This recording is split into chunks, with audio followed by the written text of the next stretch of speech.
The outlook for the dollar is actually not looking too bright at the moment.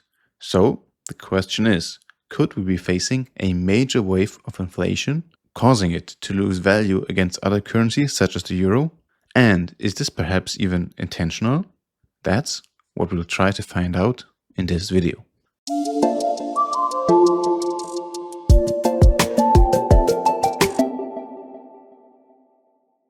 Hello and welcome to another video here at Bloomberg Capital. My name is Henrik and today we'll talk a bit more about the dollar. So the main reason for the declining dollar right now is actually politics.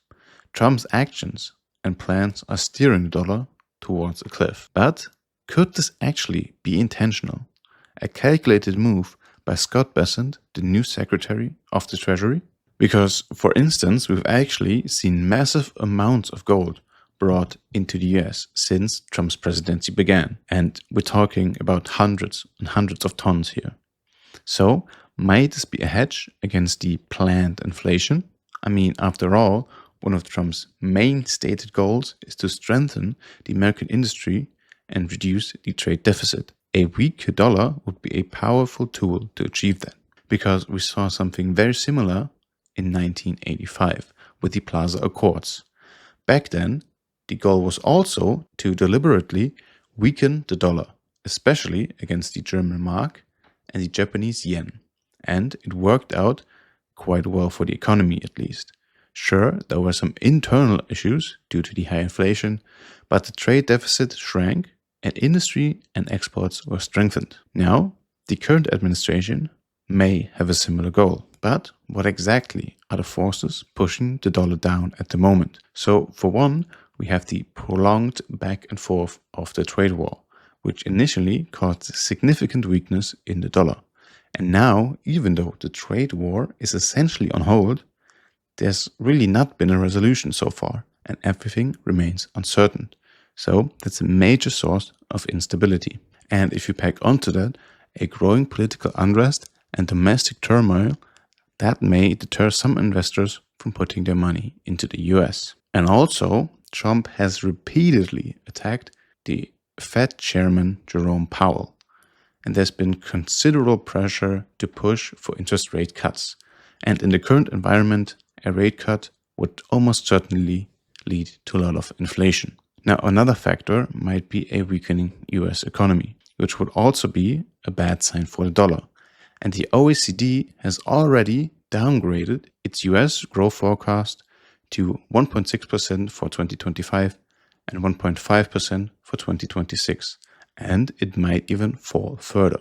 And then we are also seeing the US debt situation generally not looking too good, and the national debt continuing to grow and grow. And now with the big beautiful bill on the horizon, this national debt might balloon up even more. And we might see a massive budget deficit of about $3.3 trillion, which would further increase the US debt mountain. And in general, it doesn't seem like the current administration is really taking this debt situation very seriously and is just planning to add on and borrow more money, which would obviously also lead to inflation. But in general, all of these factors will likely lead to some inflation. But if the dollar actually does experience a wave of inflation, this could trigger a cascade of effects, especially if other currencies manage to hold their value or maybe even increase it. Because a weakening dollar could jeopardize its status as the world reserve currency, which could lead to more and more international transactions happening without the dollar, which at this point still accounts for 85% of global money transfers.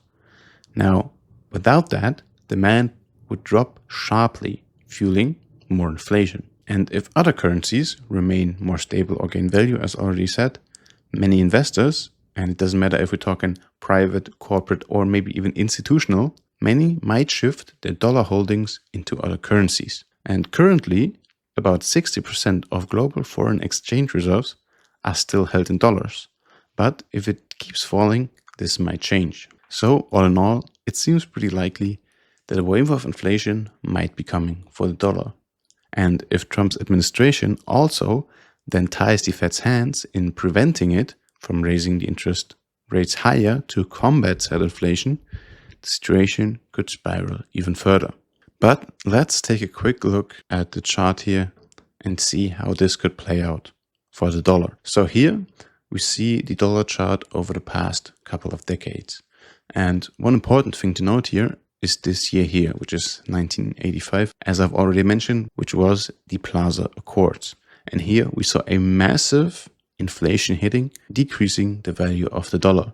And here we are talking about a decrease in value of almost 50%. But keep in mind, this inflation or devaluing of the dollar was all planned and wanted. And now we might be seeing a similar thing, especially if we consider that after the Plaza Accords, the dollar price has followed this trend channel here pretty well. And we've reached the top of it. And we've built a high here and now a lower high, and we're seeing prices dropping quite rapidly. So it seems like the high should be in here and we should see some further falling prices, especially if we look into smaller scale here, where we had some support here, which is now actually turned to resistance. So we've got an SR flip here, which would further indicate falling prices. Now the question is, where might price actually go?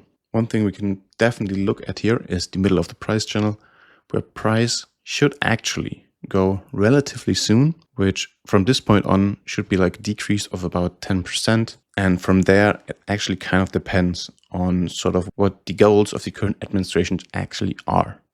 So if we sort of write in the assumption that is actually the goal to push the dollar lower, then it seems quite certain that we should actually see the dollar fall past this point here and go all the way to the bottom of the trend channel down here.